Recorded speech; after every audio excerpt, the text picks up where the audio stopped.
when the stars begin to fall, when the things of our life take a change, a turn, a twist.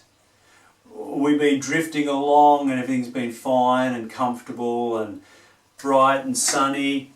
Then all of a sudden something goes wrong, something changes, and the stars begin to fall.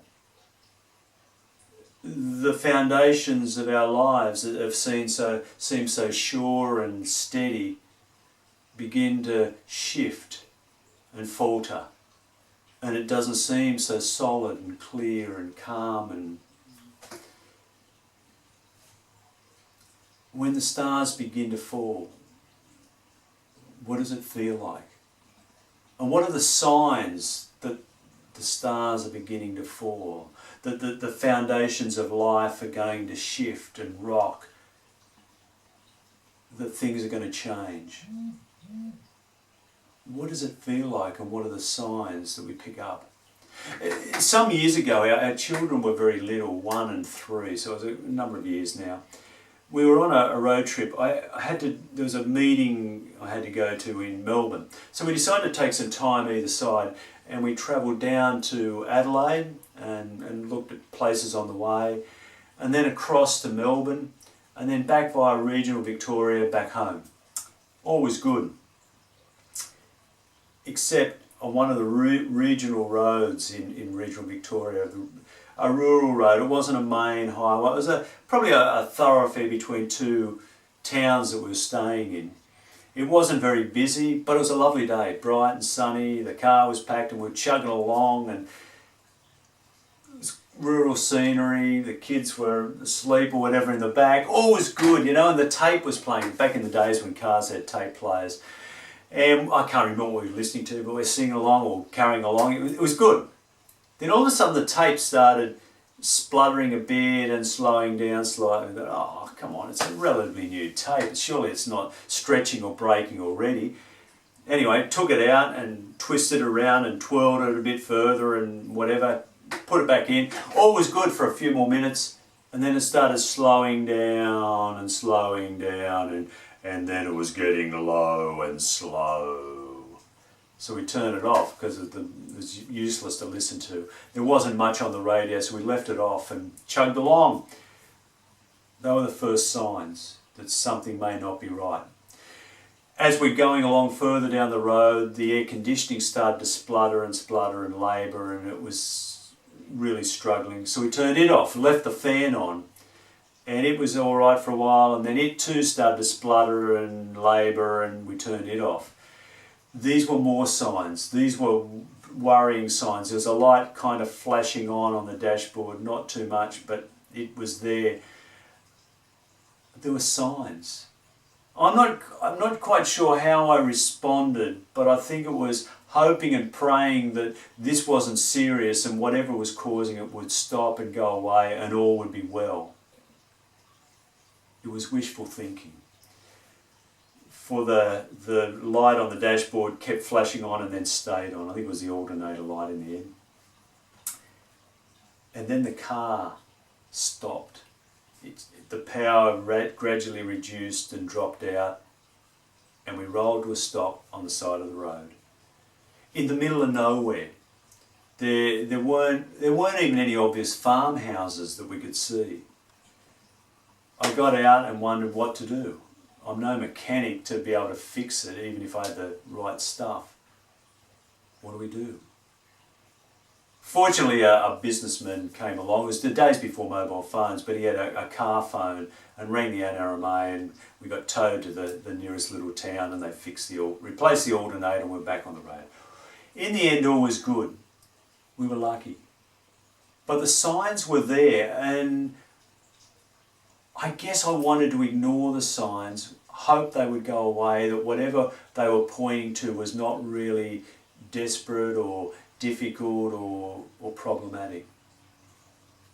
And I think that's what we do with the signs. When the stars begin to fall and we see the signs in our own body, maybe it's the chest pains that we want to pretend is not chest pains, or the lump that we suddenly discover that we would hope that would go away, or whatever else it is. Or the signs in relationships where the cracks are appearing and there's tension and angst and conflict. Or maybe it's in the workplace where we see signs of change and we don't want to change, and we don't want things to change, and we're afraid for our job or what's happening, and we try and ignore the signs. Or maybe the biggest signs in the world, climate change, pandemic. We're trying to ignore some of these big signs, wishing they'd go away, that things would right themselves, that suddenly the global temperatures would drop again, that we don't have to change our lifestyles or anything about what we're doing for all to be okay. Or that the pandemic has ended and we can just get on with things and we can ignore the realities around us in other nations and other parts of the world. We'd like to ignore the signs, but as the stars begin to fall, our lives become a little bit out of control, a bit chaotic. The things that we trusted in, the foundations that were firm or seemed firm before, no longer are so.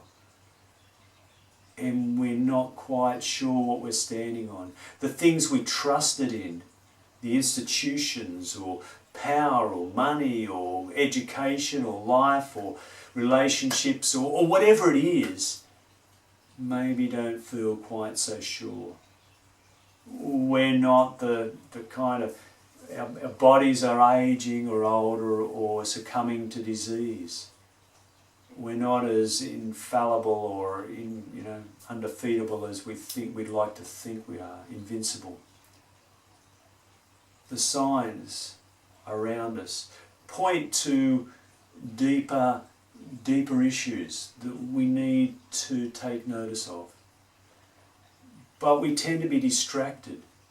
We allow ourselves to be distracted, to not take notice of the signs of our lives. And the stars will fall. In all of our lives, the stars will fall, the foundations will rock. And in this passage that we'll read this week, the church begins its year this week with the first week of Advent. And it's one of the three passages we always read on this Sunday, either Matthew, Mark or Luke. Luke this year for Luke 21. And it's Jesus speaking about the signs of the times, looking. There'll be signs in the skies above and in the earth beneath and in the world around us of change, of struggle, of suffering or transformation. There'll be signs. There'll be signs around us that things aren't staying the same, that there's change, and we need to embrace it. In this story, there's a bit where he talks about being out of breath. The translation is about breathlessness.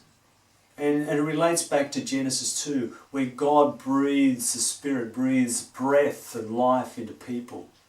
And without that breath, we don't live. And the sense is that the stars begin to fall, that these signs and things in the earth and the skies are rocking our world and leaving us without breath, which is death, threatening us, challenging us. Wars and rumours of wars and conflicts and struggles and changes in the earth itself. And we're seeing a lot of that. We experience that. It's not new to history. And it won't change. There's always wars and conflicts, little conflicts in our lives and big conflicts in the world around. There's changes in the earth, in the atmosphere, in the environment and the climate, particularly in these last couple of 100 years of a higher level of human participation and growth. The population, the human population has just exponentially grown, and the earth is groaning under the weight of human occupation and life and domination, and the use of the fossil fuels which have fueled all this and driven all this is creating problems for other species, for the world, for the earth. The signs are there. And we want to ignore them. We wish they just go away, like the symptoms in our body.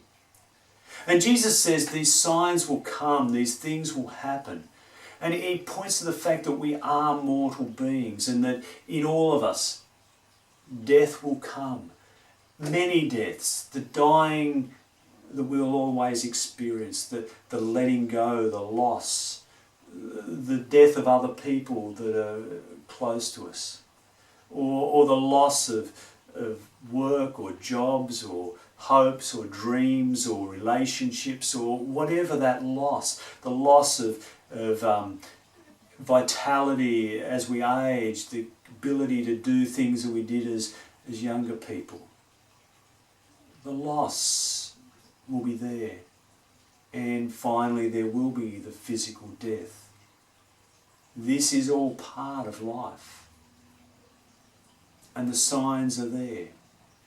But in the story, he doesn't only point to these darker signs around us. He says there are signs of life and hope and resurrection. He talks about a fig tree. For me, rather than a fig tree, that his story, in my walks with our dog Nico each day, over the last month, 6 weeks, the skyline, the tree line is lit up with mauve. Jacarandas have bloomed. And every year the jacarandas bloom, and I know summer's on its way. And I know Christmas is not far away. Christmas with that celebration of new life, of incarnation, of God with us, of the breaking in of God. And when I see the jacarandas, I think not only of Christmas and that particular celebration, but the inbreaking of God into my life, into our life, into the life of the world at every moment. My eyes are open to the beauty and the wonder, the signs of beauty and wonder and life and vitality all around me. That this life I live is sometimes contained and narrow, and my expectations and hopes are limited by what I put my trust in. And yet Jesus says, if you look, the signs are there that God's reign is all around. The reign of God is very near, breaking into our lives and our being at every point. In the wonder and the beauty of life. And sometimes it's that wonder and that beauty and that awe that takes our breath away, that is breathtaking, that makes us look and see and just stand in wonder. And sometimes that shifts the foundations of our lives, because we see the beauty and the diversity and the wonder of the world, of other people and the diversity of cultures and lifestyles and people and their experiences and wisdom. And we're drawn into something bigger than ourselves. And the foundations do shift in a positive way to help us to see life in a bigger, richer way. That if we live together and embrace these experiences and the beauty and the wonder of the earth, then all those other distractions that kind of narrow our dreams and our hopes can be put aside. In this story, for me, it's about the letting go. It's the learning to let go. Let go of the things that hold me. Let go when the foundations rock, when the stars begin to fall, the foundations rock, to let go. And I might find myself feeling like I'm in free fall, not knowing what to trust. And Jesus says the reign of God is all around. Trust in this God. When the stars begin to fall and the foundations are rumbling, when everything is moving around and you feel unsure or uncertain, let go and trust in this God. When you feel the signs within yourself, when you stop and you experience the yearning, the questioning, the pondering, when you're confused and you're not sure what to do and you think there's something more, something bigger, something better, something more embracing and life-giving there, let go and trust in the living God. And that's what Jesus is inviting us to. I invite you to look at the signs in your own life, in your own being, in your own feelings. Look at the signs in the world around and hear the words of Jesus to come and to follow, to trust that God's reign and God's grace is around, that the God of love will hold you now and forever. Amen.